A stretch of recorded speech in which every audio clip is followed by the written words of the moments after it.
Hi, my name is Michael Alvarez, and welcome to the Brandon Mitchell Gallery here. This is all about portraits, and the first one up is Praying Hands on a 1929 Bible, all in Spanish.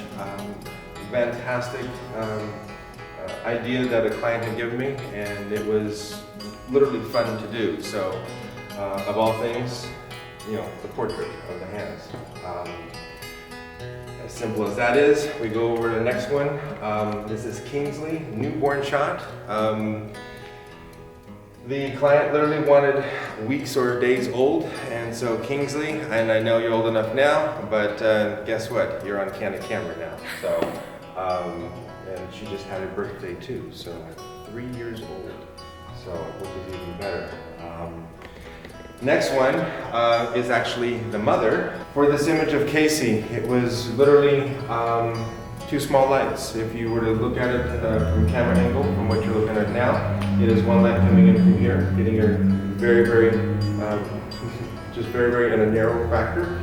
The second light is actually coming in from the back side and it only hitting the back of her hair. So to be able to pull her on out, and sort of kind of in my editing, I darkened it up a little bit. So.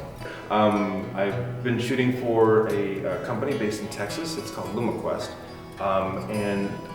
My niece has been wonderful in these past few weeks. I've been sort of kind of utilizing her, so you'll see them as well with her boyfriend, Abel.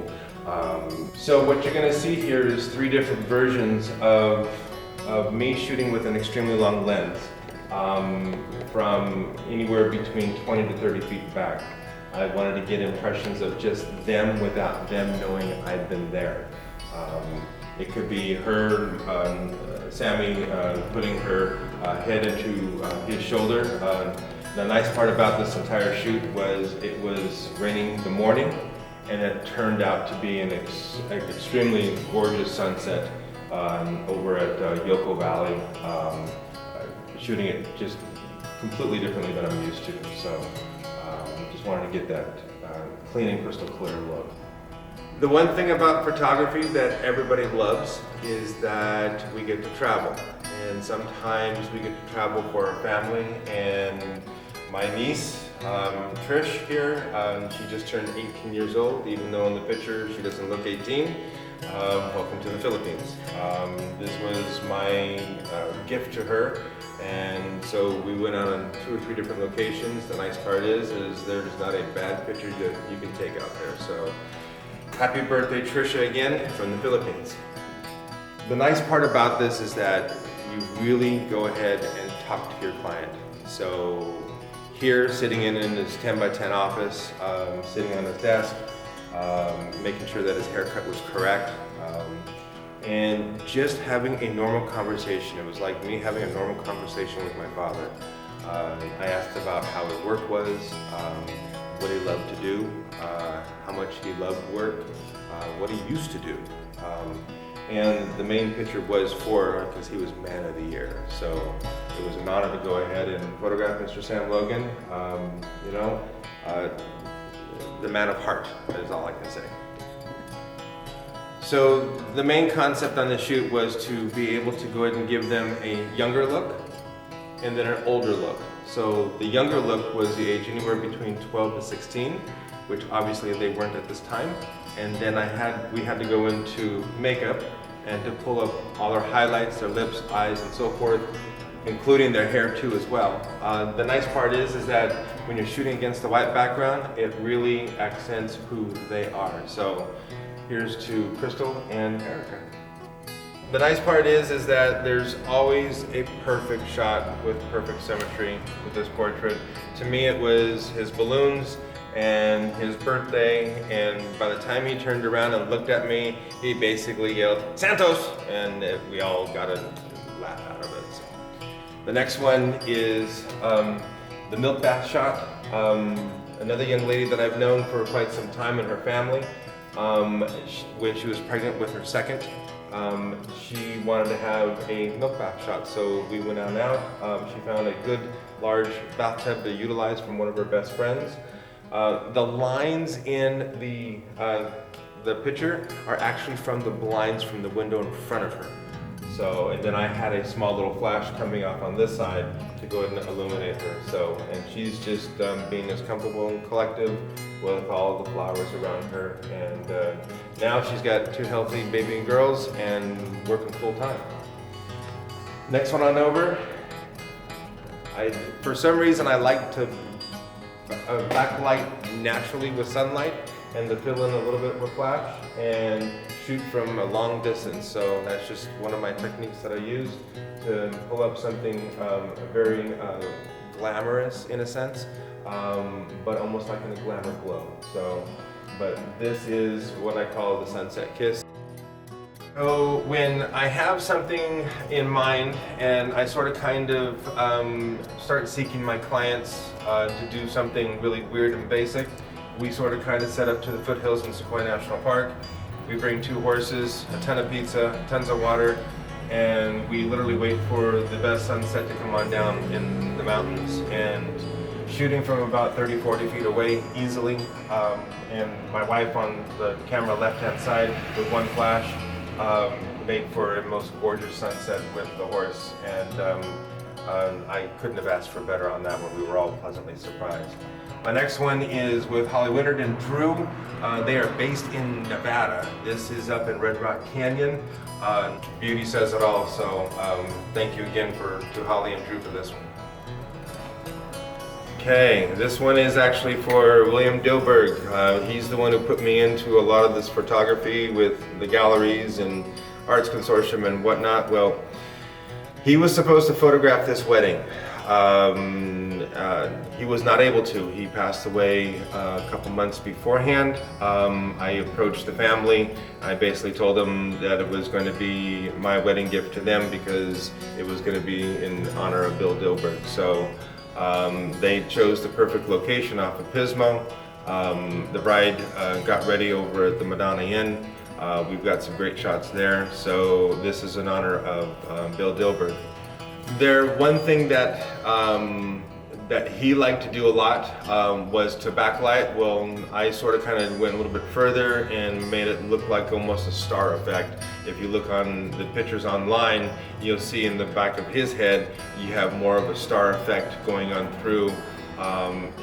It's just waiting for the right time and photographing again and again and again, and keep telling them to keep on kissing because they enjoy that. So, and that's what makes this be a shot more than anything else.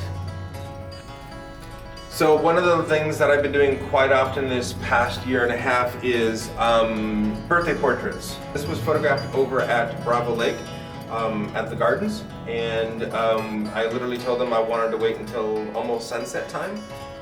So the first location was over at the gardens, and she picked off some flowers and we waited for that perfect sunset, as you can see backlit from her hair.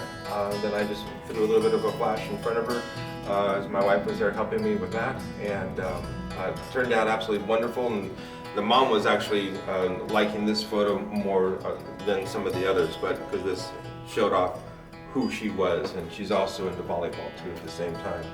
And then we went ahead and left Bravo Lake and went over just down the road and found tons of just dead grass, and so we decided to go ahead and stop, and we started to get a little bit creative, make her out of focus, sunset going up in the background, and it just turned out perfect. I just kept on, it was one of those days you keep on shooting and shooting and shooting, and one of them is going to turn out nice. So another thing nice about it is when you follow your client from high school portrait, graduation, when you go into San Jose State University, and she graduated and she went full honors. This was the first year that she did a full graduation. This was before COVID. And we literally walked around the campus and for about 2 or 3 hours literally had fun, and she kept on changing up and having fun, and she had her ideas on what she wanted to do, including with her hat. And so Nico, my nephew, he wanted more of a country casual. I did both my niece and my nephew at the same time, and he didn't know how to smile. So The way his reaction was here was my niece was telling him all the funny stuff that he used to do in front of his uncle, and he said that he couldn't believe he was telling that, and he started cracking up more and more. And some of the craziest portraits that I've done, and actually you've seen him here tonight, is a couple with animals. Portraits with horses, portraits with pigs, with goats, with chickens, with roosters, with cows. Some of my clients, especially this year, it's been more with even horses. I had a quinceañera shoot that I photographed early part of this year, and she actually brought two of her main horses. She had been riding since 9 years old, and it was for her 15th birthday, so we went over and she got clearance from the Dinuba golf course in front of basically their main fountain in front. And so they brought out both of their horses in full garb with quinceañera, and yeah, she sat in and rode the horses bareback. And it was just incredible. I deal with what the client wants more than anything else. It is a sense of a pleasure to be able to go ahead and see their eyes light on up. I've got a shoot coming up soon at a nursing home to celebrate 100 years for 3 people who have also battled the COVID, come out of it, and now they're going to be celebrating 100 plus years. That's going to be something else. So there's nothing out there that I'm not going to photograph. So just enjoy what you do and take that next step forward. Every photo that I do, I always try to think of a story or know something about what I'm going to be photographing. Say, for example, wedding portraits. How do they meet each other? Can we go and create something with that? Are they into cars? Can we go ahead and create something with that? Making them feel comfortable in their own entity to go ahead and pull out who they really are. That's where that photo comes from. So, trying certain things, looking for new trends,